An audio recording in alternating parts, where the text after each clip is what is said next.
ओम शांति। आज के व्यक्तवाणी 24/5/1971। पोजीशन में ठहरने से অপোজিশন समाप्त।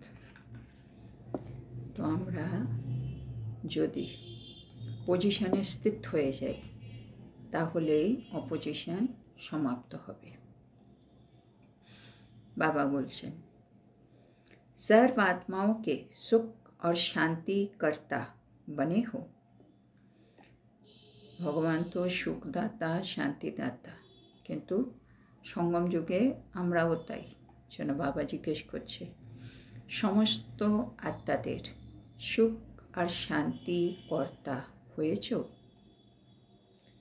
क्योंकि दुख करता सुख करता के सिकी लदे बच्चे हो। কেন? কেন আমরা কার সন্তান? যে দুঃখকর্তা সুখকর্তা আর তার আমরা হারানিধি সন্তান। যেন আমাদেরও কাজ সুখ আর শান্তি দেওয়া। तो जो बाप का कर्तव्य वही बच्चों का कर्तव्य है।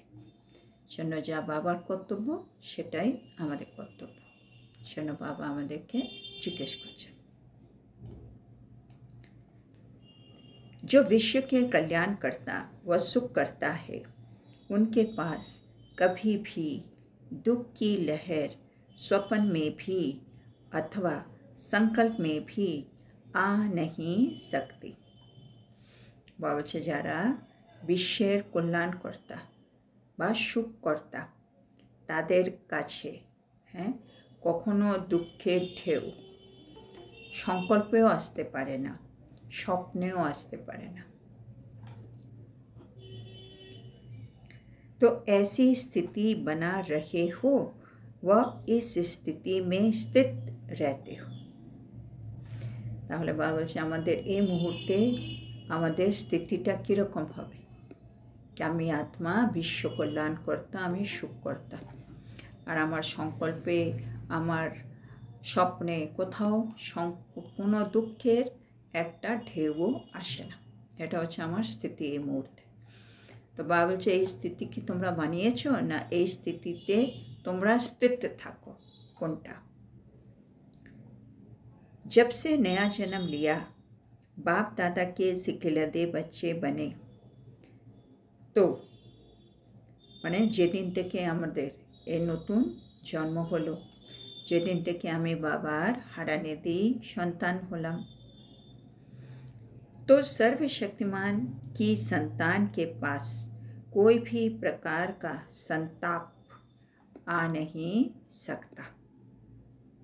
तो बाबा বলছে যেদিন থেকে আমি বাবার সন্তান হলাম, বাবা হচ্ছে সর্বশক্তিমান, আমি তার সন্তান, তো সেই হিসেবে আমার কাছে কিন্তু কোনো সন্তাপ আসতে পারে না। সন্তাপ মানে কোনো রকমের দুঃখ আমার কাছে আসতেই পারে না। ভগবানের সন্তান বলে কথা। তো संताप अर्थात दुख की लहर, মানে সন্তাপ বলতে কি বোঝাচ্ছে? দুঃখের ঢেউ। तब तक है जब तक सर्वशक्तिमान बाप की स्मृति नहीं रहती है अथवा उनकी संतान प्रैक्टिकल में नहीं बनते हैं। মানে আমাদের জীবনে দুঃখের ঢেউ যখন আসে তার বেসিক কারণ আমরা সর্বশক্তিমান বাবার যে সন্তান সেটা আমরা ভুলে যাই, বা আমরা প্র্যাকটিক্যালে সেটা অনুভব করতে পারি না। সেজন্য আমার জীবনে দুঃখের ঢেউ আসে, সন্তাপ আসে। सुख के सागर बाप की संतान, तो दुख की लहर क्या वस्तु होती है इससे भी अनजान रहते हैं। মানে আসলে স্থিতিটা কীরকম হওয়া উচিত? বাবা বলছে সুখের সাগরের সন্তান আমি, আমার বাবা সুখের সাগর, আমি তার সন্তান, তার মানে মাস্টার সুখ সাগর। তাহলে আমার জন্য দুঃখের ঢেউ এটা কি হয়? কি হয় মানে কোন বস্তুকে দুঃখ বলে, এই বিষয় থেকেও আমি যেন অজ্ঞাত থাকি, এরকম হওয়া উচিত। মানে দুঃখ এটা কি হয়, আমি তো কোনো দিন দেখিনি শুনিনি, এরকম একটা ব্যাপার হওয়া উচিত। মানে আমি এত সুখে থাকি, দুঃখের কিচ্ছু জানি না। সুখ কি লহর মে হি লহরাতে रहते हैं। তো সুখের সাগরের সন্তান হিসেবে আমি সব সময় সুখের দোলায় যেন দুলতে থাকি। তার মানে কি, এবার আমরা তো কলিযুগে আছি, বিভিন্ন প্রকারে কিছু না কিছু তো হতেই থাকবে, আর অনেক কিছু হঠাৎ হঠাৎ হবে, পরিস্থিতি হবে, ব্যক্তি হবে, পরীক্ষা হবে।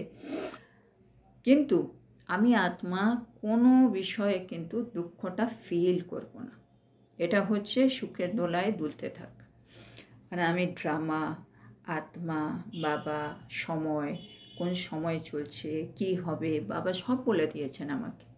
জন্য যে কোনো কিছু হচ্ছে তার পেছনের যে রহস্য, সেটা আমি অলরেডি জানি। জন্য রহস্যটা জানি বলে আমি আর মনের মধ্যে সে দুঃখটা নেব না, হ্যাঁ না? দুঃখের সিন হয়তো আছে, কিন্তু সেখান থেকে আমি দুঃখটা নেব না, সেখান থেকে আমি সুখটা নেব। কেউ কোনো আত্মা শরীর ছেড়ে দিয়েছে হঠাৎ, খুব ইম্পর্ট্যান্ট একটা আত্মা, যে অনেক কিছু সামলাতো বাড়ির বা সেবার, কিন্তু ও চলে যাওয়াতে অনেক আমাদেরকে মানে অসুবিধায় পড়তে হতেই পারে। কিন্তু সাথে সাথে সুখের পয়েন্ট, না না ওই আত্মা যেখানে যা কল্যাণ হোক, ওর এখানে এটুকুনি পাঠ ছিল, এখন অন্য আত্মার পাঠ হবে, অন্য আত্মাকে নিতে হবে এই জায়গায়।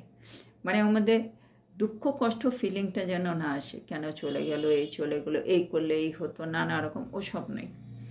তার মানে আমি সুখের সাগর, বাবা আমার, আমি সুখের সাগরের সন্তান।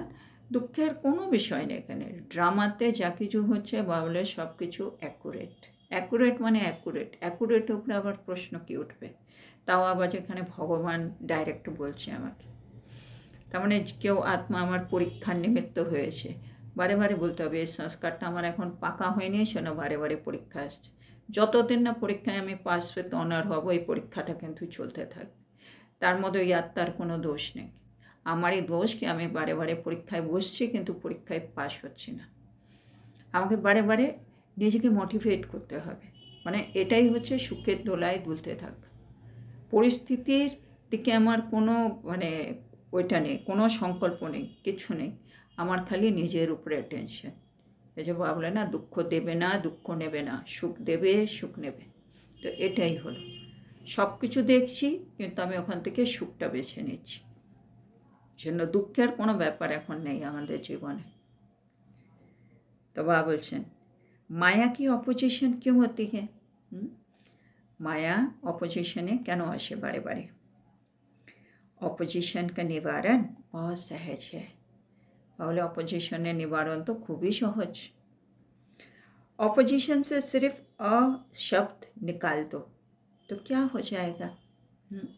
অপোজিশন, তো বাবা বলছে অপোজিশনে এই সামনের অটা শব্দটা বাদ দিয়ে দাও, তাহলে কি হয়ে যাবে?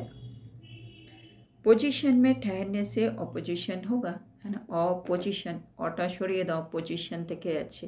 তার মানে আমি আত্মা যদি পজিশনে স্থিত হয়ে থাকি তাহলে অপোজিশন কি হতে পারে? अगर अपने पोजीशन पर स्थित है तो माया की অপোজিশন नहीं होगी। আমি আত্মা যদি নিজের পজিশনে স্থিত থাকি তাহলে কিন্তু মায়ার অপোজিশন হতেই পারে না।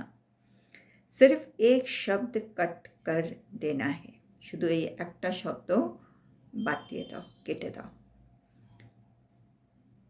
अपने पोजीशन में ठहरना यही याद की यात्रा है। আর নিজের পজিশনে থাকা মানে কি? মানে আমি আত্মা নিজের যথার্থ পজিশনে আছি। আমি কে, আমি কি করতে পারি, আমার কি করা উচিত, আমার সব কিছু আমার কাছে ক্লিয়ার আছে।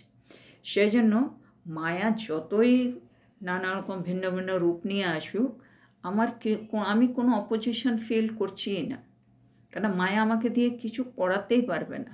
আমি জানি আমাকে কি করতে হবে আর আমি ওইটুকুনিই করবো। তার মানে আমি নিজের পজিশনে স্থিত আছি। যেমন আজকে বাবা বললেন না আমাদের বরদানেও, है ना, নিশ্চয়, है ना, নিশ্চয় রূপী পাও, হিলনা নেই চাই, है ना। অঙ্গাতের মতো, অঙ্গাত যেমন পা রেখেছিল আমাদেরও পা, কিন্তু কোন পা? নিশ্চয় রূপী পা। আর নিশ্চয় কোথা থেকে আসবে? পজিশনে থাকার সমান। আমি কে, আর আমাকে কে বলেছে এই কথাটা, কি করতে এটা কে বলেছে? বাবা। আর বাবার উপরে আমার ফুল ভরসা, এক বল এক ভরসা। না, বাবা যা বলেছে তার থেকে আমি 1 ইঞ্চি এদিক ওদিক সরছি না, তার মানে আমি পজিশনে স্থির আছি। এরপরে অপোজিশনে যেই থাক, যেই পরিস্থিতি থাক, সেটা আমার জন্য কিন্তু কোনো অপোজিশনই নয়, কেন আমি জানি আমাকে কী করতে হবে, আমি সেটাই করব। আর বাবা বলছে নিজের পজিশনে থাকা এটাই কিন্তু স্মরণের যাত্রা, কেন আমি জানি আমাকে কি করতে হবে, আমার মনে আছে আমাকে কি বলেছে, আমি বাবার স্মরণে আছি। তো এটা অটোমেটিক একটা ন্যাচুরাল স্মরণের যাত্রা চলছে, নিজের পজিশনে থাকা। जो हूँ जिसका हूँ उसमें स्थित होना, यही याद की यात्रा है। হ্যাঁ, স্মরণের যাত্রা কোনো বেশি কিছু নয়, খালি মনে রাখা আমি যা আর আমি যার। जो हूँ जिसका हूँ, আমি যা আর আমি যার, এটুকুনি মনে রাখতে হবে। মুশকিল है क्या? বাবা এটা কি কঠিন? जो जैसा है ऐसा अपने को मानने में मुश्किल होता है क्या?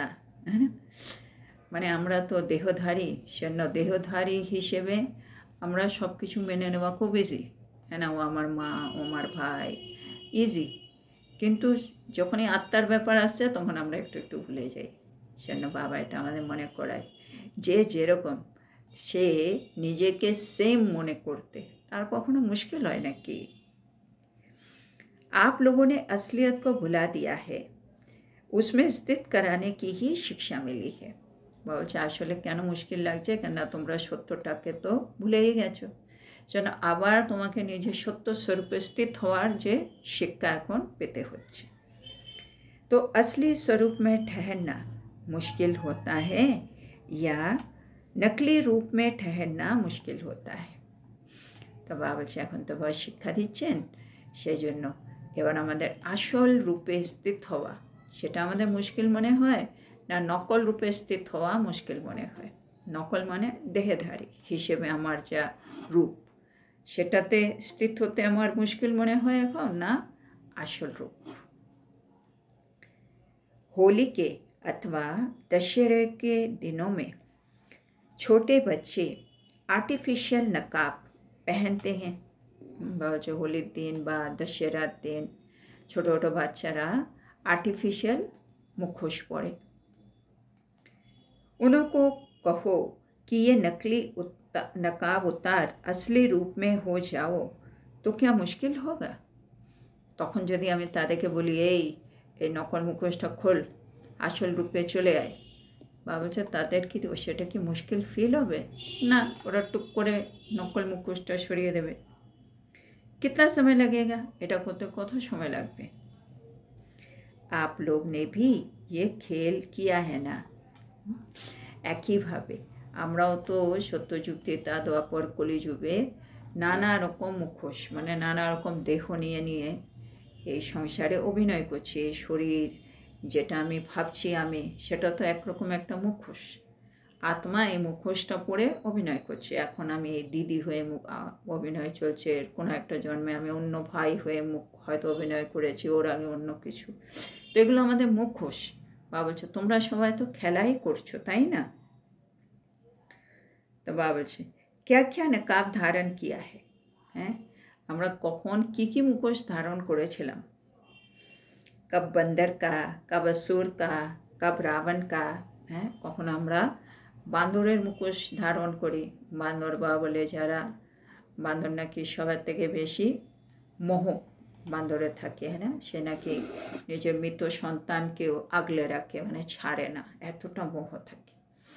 তা আমরাও যখন বেশি মোহতে মানে ডুবে থাকি তখন বাবা বলে আমরাও বান্দরের মতো হয়ে যাই। তো কখনো কখনো আমি বান্দরের মতো মুখোশ পরে আছি, কখনো অসুরের মতো, মানে আসুরি প্রবৃত্তি, আসুরি গুণগুলো একেবারে আমার থেকে বেরোচ্ছে একটা একটা করে, বা কখনো রাবণের মতো, হ্যাঁ, 10টা মাথা, এই বিকার ওই বিকার, সব বিকার আমার মধ্যে। তো আমিও বিভিন্ন মুখোশ পরে আছি।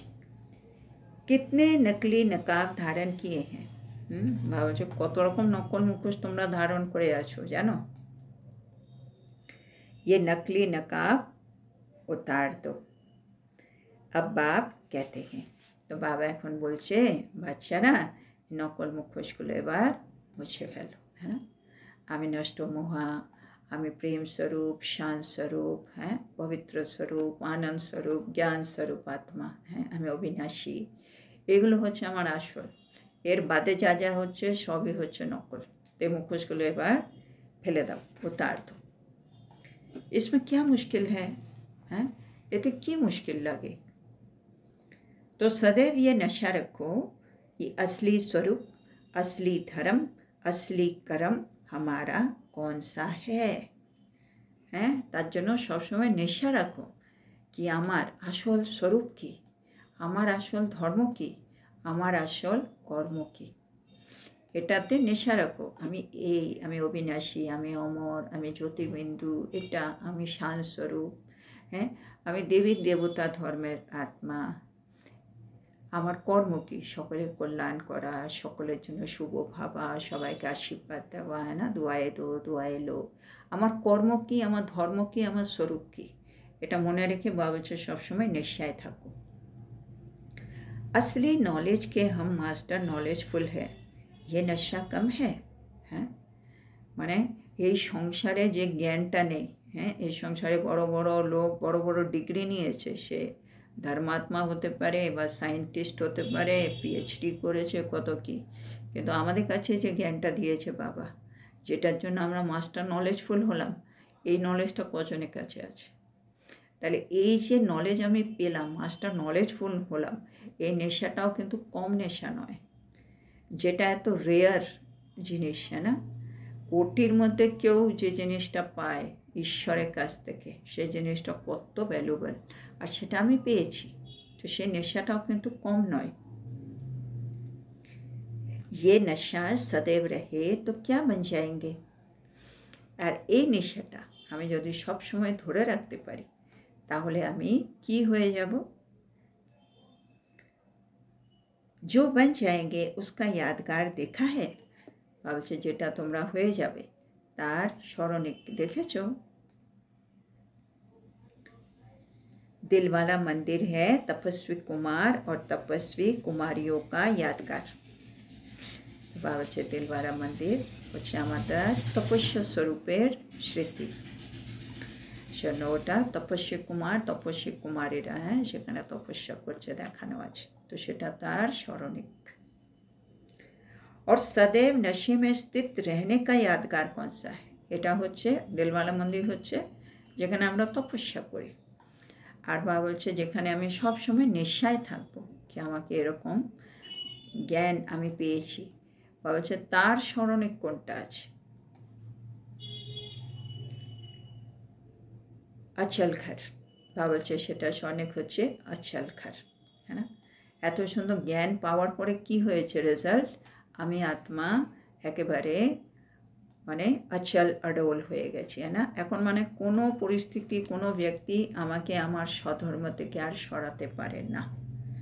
তো এটা হচ্ছে লাভ, আমি যখন জ্ঞানটাকে ভালো করে বুঝিয়ে মাস্টার নলেজফুল হলাম, তাহলে আমি আত্মা এই মুহূর্তে অচল অডল, তারই স্মৃতি अचल घर। सदैव उस नशे में रहने से अचल अडोल बन जाएंगे, আর এই নেশাটা থাকলে আমরা অচল অটল হয়ে যাব। फिर माया संकल्प रूप में भी हिला नहीं सकती, তারপরে মায়া চেষ্টা করলেও আমার সংকল্পকেও নাড়াতে পারবে না। ऐसे अचल बन जाएंगे, এরকম অচল আমরা হয়ে যাব। यादगार है ना कि रावण संप्रदाय ने पांव हिलाने की कोशिश की लेकिन जरा भी हिला ना सके। বলছে এটা তো দেখানোই হয়েছে, है ना, রামায়ণে দেখিয়েছে রাবণ সম্প্রদায়, হ্যাঁ সে অঙ্গাতের পা নড়ানোর কত চেষ্টা করলো কিন্তু এইটুকুনিও নাড়াতে পারেনি।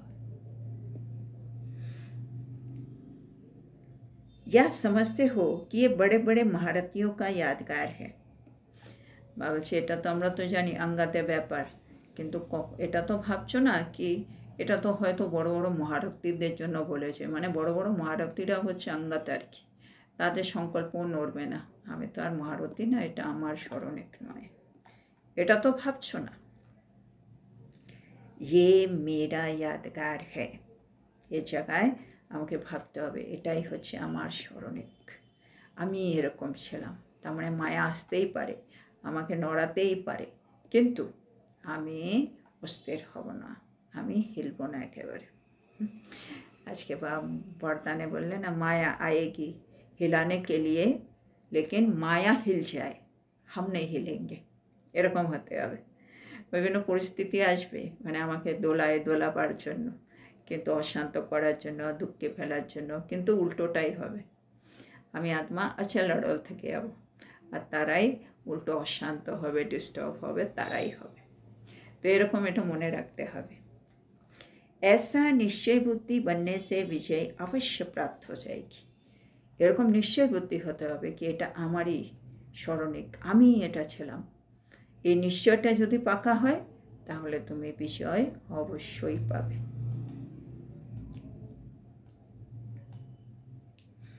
ये कभी भी नहीं सोचो कि ये कोई और महारथी का है, हम तो पुरुषार्थी है। অনেক সময় মনে হয় আমরা তো সাধারণ, যা কিছু আছে এগুলো সব বড় বড় মহারথীদের ব্যাপার। তো বাবা বলছে এরকম কখনো ভেবো না কি এটা কোনো মহারথীর, আর আমি তো হলাম পুরুষাर्थी। अगर निश्चय में स्वरूप की स्मृति में ही कमजोरी होगी तो कर्म में भी कमजोरी आ जाएगी। हैं বাবা বলছেন যদি আমার নিশ্চয়ে, আমার স্বরূপে, আমার স্মৃতিতে দুর্বলতা চলে আসে তাহলে কিন্তু ওর পরে আমি যাই কর্ম করি তাতেও কিন্তু দুর্বলতা অবশ্যই থাকবে। কেন সব কিছু শুরু হচ্ছে আমাদের স্মৃতি থেকে। আমি স্মৃতিতে যদি পাকা করি এটা আমারই স্মরণিক, আমি আছল আড়ল আত্মা। পরীক্ষা তো আসবে, তারা চেষ্টা করবে নাড়াতে, কিন্তু পারবে না, কিন্তু পারবে না। এটা যদি আমি মনে রাখি, পরিস্থিতি আসছে কিন্তু আমার কর্মর মধ্যে সে উৎসাহ, উদ্দীপনা, সাহস, বাবার স্মরণ সব কিছু মিলিয়ে থাকলে আমি অবশ্যই ওটা পার করে যাব। যেন দুর্বলতা নিশ্চয় আমার নিশ্চয়কে যেন নাড়াতে না পারে, এটা খেয়াল রাখতে হবে। তো সदैव हर संकल्प निश्चय बुद्धि का होना चाहिए। যেন আমাদের প্রতিটা সংকল্প নিশ্চয় বুদ্ধির হতে হবে। হ্যাঁ, যেগুলোকে আমরা অ্যাফার্মেশনও বলে অনেক সময় অনেক জায়গায়, মানে এটা হবেই হবে। প্রতিটা সংকল্পের উপরে আমাদেরকে কিন্তু নিশ্চয়ের একটা স্ট্যাম্প মারতেই হবে। হব না, হবই হব, আমিই হব, আমিই করব, এটা আমার মধ্যে এই পরিবর্তনটা আসবেই আসবে। যা আমি চাইছি তার মধ্যে নিশ্চয় বুদ্ধির একটা স্ট্যাম্প। कर्म करने के पहले ये निश्चय करो कि विजय तो हमारी हुई पड़ी है। কর্ম করার আগে নিশ্চয়টা পাকা করব, তাহলে বিজয় তো আমার হবেই। হ্যাঁ, নিশ্চয় বুদ্ধি বিজয়ন্তী, তাহলে হবেই বিজয়। अनेक कल्प विजयी बने हो, अब अनेक कल्प अनेक बार विजयी बन विजय माला में पिरोने वाले, पूजन होने वाले बने हो, তো अब वो রিপিট नहीं करेंगे।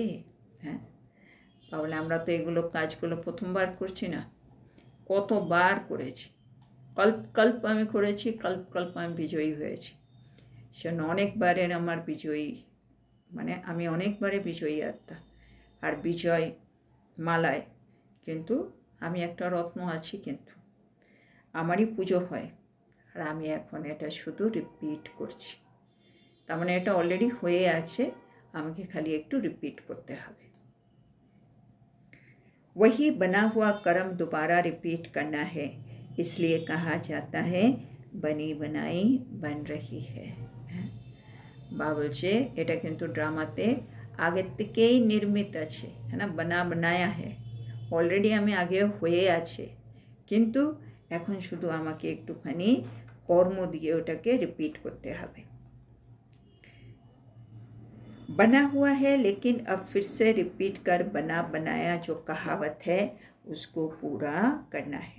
মানে অলরেডি হয়ে আছে, এখন আমাকে খালি কর্ম দিয়ে সেটাকে পুরো করে দেখিয়ে দিতে হবে কি ইয়েস আমি এটা আগের বারও করেছিলাম, এটা এবার আমাকে আরেকবার রিপিট করে দেখিয়ে দিতে হবে।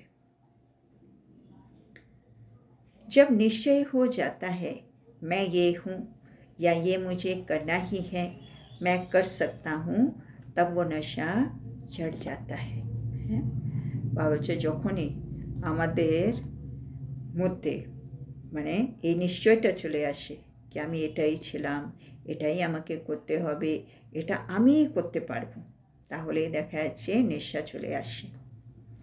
निश्चय नहीं तो नशा भी नहीं चढ़ता है, और निश्चय है तो नशा की स्थिति के सागर में लहराते रहेंगे। निश्चय থাকলে নেশাও থাকে, হ্যাঁ আমি পারবোই পারবো, তখন ঠিক নেশা এনার্জি সব চলে আসে। আর যদি নিশ্চয় না থাকে তখন নেশাও থাকে না।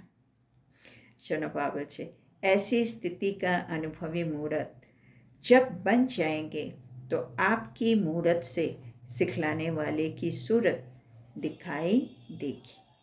আর যখন আমি আত্মা এরকম অনুভবী মূরত হয়ে যাব, হ্যাঁ কি আমি আত্মার মধ্যে নিশ্চয় থাকবে, নেশা থাকবে, আমি করে দেখাবো, আমি বিজয়ী হব, হ্যাঁ এইসবের যখন আমি অনুভবী মূরত হয়ে যাব, তখন আমার মূরত থেকেই হ্যাঁ কে আমাকে এগুলো শেখাচ্ছে, আমার পেছনে যে গুপ্ত সাপোর্ট, হ্যাঁ ভগবান যে আমাকে দিয়ে করাচ্ছে, তার সুরত, তার চেহারা কিন্তু প্রত্যক্ষ হয়ে যাবে।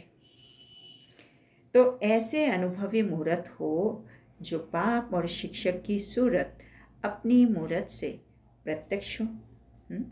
বাবা বলছে তাইলে এরকম অনুভবী মূরত কি হয়ে গেছো, যার মূরত থেকে বাবা শিক্ষক তাদের सूरत চেহারা প্রত্যক্ষ হবে। তো ऐसा बने हो या बन रहे हो, কোনটা, এটা কি হয়ে গেছো না এখনো হবে। তো আজকে আমরা এখানেই থামব। তো আজকে বাবা আমাদেরকে বোঝাচ্ছেন কি ভগবান হচ্ছে দুঃখকর্তা সুখকর্তা, আর তার হারানিধি সন্তান আমি, তাই বাবার যা কর্তব্য সেটাই কিন্তু আমার কর্তব্য। বাবা বিশ্ব কল্যাণকর্তা, বাবা বিশ্বের সুখকর্তা, আমিও তাই, আমিও বিশ্বের কল্যাণকর্তা, আমিও বিশ্বের সুখ আর শান্তিকর্তা।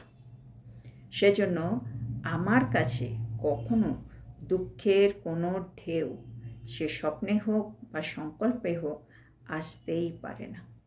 আর এরকম স্থিতিতে বাবা চাইছেন আমরা থাকি, কেন আমরা সর্বশক্তিমানের সন্তান, যেন আমার কাছে কোনো দুঃখের ঢেউ আসুক এটা ভালো দেখাবে না।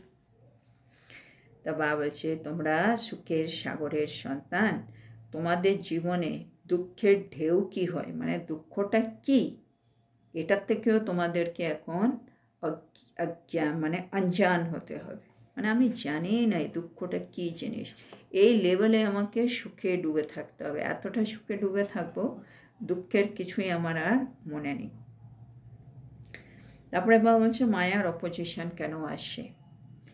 বাবা বলছে অপোজিশনের নিবারণ খুবই সহজ, খালি অপোজিশন থেকে অটা বাদ দিয়ে দাও, তার মানে পজিশনে স্থিত হয়ে যাও।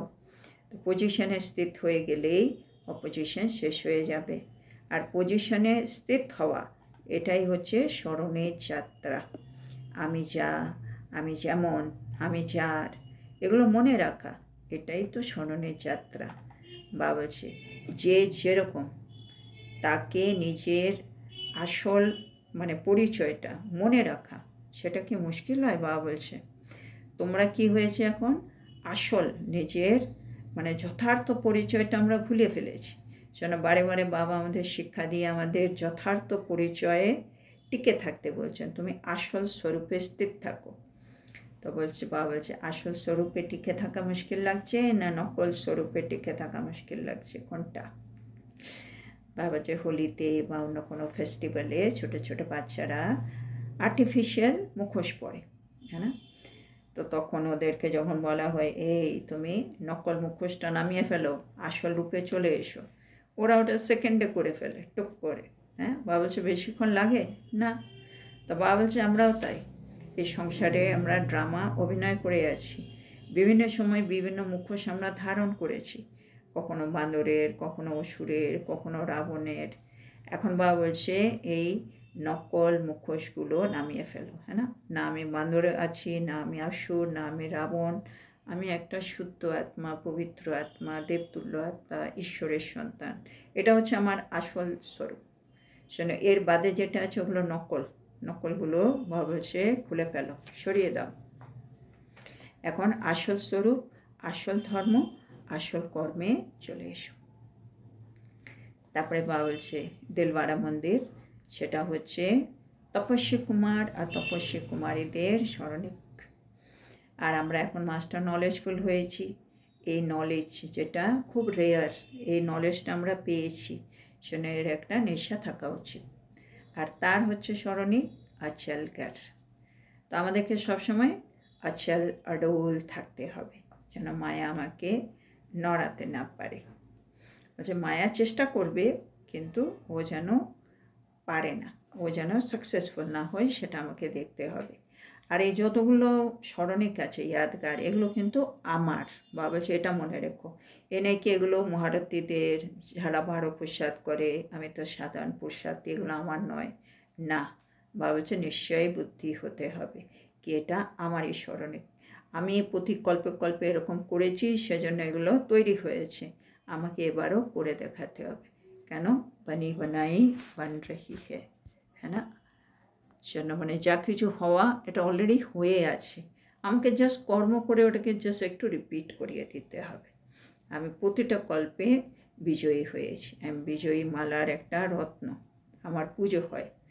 তো সেজন্য আমাকে এটা করতেই হবে।